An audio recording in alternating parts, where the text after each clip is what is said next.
I was sheriff of this county when I was 25 years old. Hard to believe. My dad never really was into video games, but I showed him Smite once when he visited for our Father's Day weekend golf outing. Told him it combined some of the things I liked about playing football and playing chess. He never really got into the YouTube thing either, but I'd update him on how I was doing when we talked. I think he was pretty proud of that. I played Smite with some friends the day he died, just to do something normal before I had to get up and make the long journey home. Some of my other friends played for 7 years, never even learned how to build their items correctly.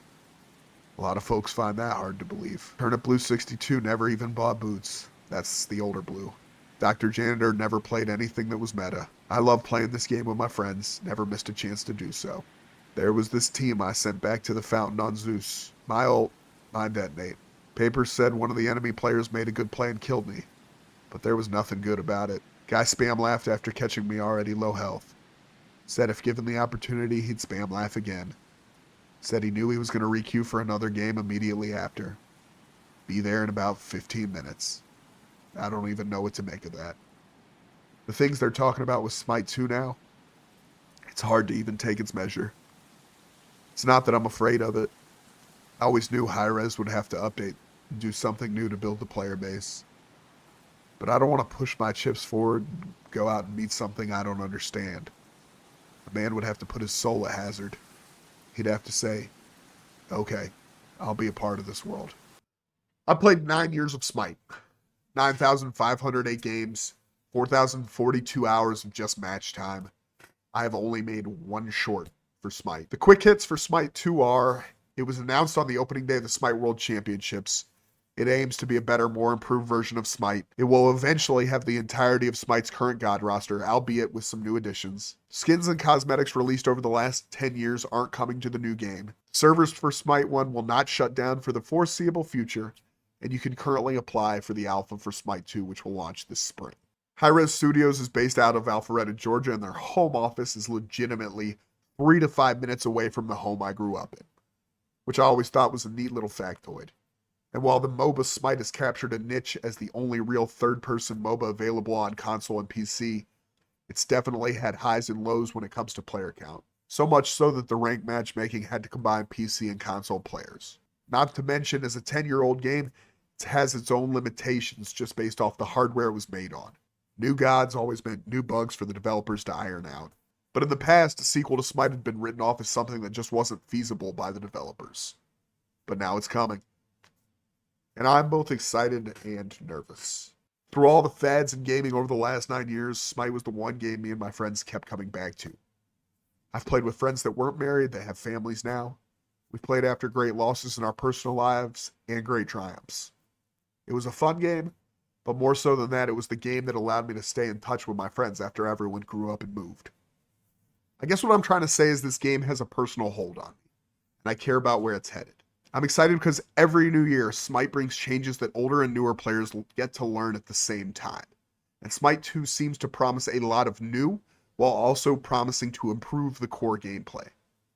Actual teleports around the map for rotations, new features to old boss fights, new item build opportunities. These things keep the game from getting stale and have always been one of the most interesting things about Smite to me. Another interesting development is that this change is going to allow the developers to add in and change some features of gods to make them seem more incredible. Anyone that's ulted with Thor or Yorm knows that there are some ultimate abilities in Smite that are just crazy to look at and control. Whatever is going on with Hekate in this brief clip looks like we're going to get a whole new world of possibilities for what these ultimates can look like and do. I think this is a nice departure from some other online games we've seen get sequels in the last 2 years. Looking at you, Overwatch 2. They're not trying to simply freshen up the game's look and drop a sequel. This is something to actually be excited about. And on top of that, the brief footage we've seen make the game look pretty sharp. There's also some things to be nervous about. Obviously, not every change is going to be something people are happy with. And the two I think are the most dangerous for Smite are the following. Skins and cosmetics not carrying over to the new game, and the game not immediately having the entire roster of gods of Smite. I understand this probably wasn't an easy decision for the developers to come to. Anyone that's watched me over the years knows I'm not really a skin guy. I've spent some money on Smite strictly because it was a game I played so much for free that I felt like I owed them something. And I got some cool skins to rock. I also think they're offering a pretty fair compromise. You get 50% back on anything you've spent money on in the past in in-game currency. That includes the free money they've given out just for playing. That's a way better deal based on how other games have handled similar situations. Which brings us to a new segment. Dumping on Activision. Activision would ever offer something like that, money back for skins you've spent money on in the previous game, is wild. It's not going to make everybody happy, but it is a decent compromise. All right. The other issue is that the game will not immediately have the entire roster of gods. From what I've read, it seems like they're planning on launching the alpha with 25 gods and getting up to 50 before the game releases. This isn't going to make everyone happy either. I play a pretty diverse god pool. There's a lot of gods in different roles that I like to play. Some people don't. They have their favorite and they play that character. And I think it's a little dangerous when your base is smaller, and I'll add, been incredibly loyal to the game, to potentially break it up. The compromise they're making here, where the original version of the game will be kept up for the time being, I think is not necessarily a great one.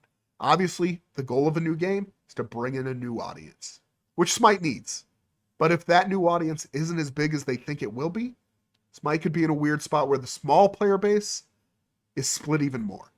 That seems really risky to me and makes me nervous. Again, Smite needs new players, and ultimately, they would have needed a new engine at some point. So if Hi-Rez thinks now is the time to make these changes, I'm here for it. It also presents a unique opportunity, I think, to finally make some content for a game I actually truly love playing. I guess we'll see how things go in more ways than one. Have a great day.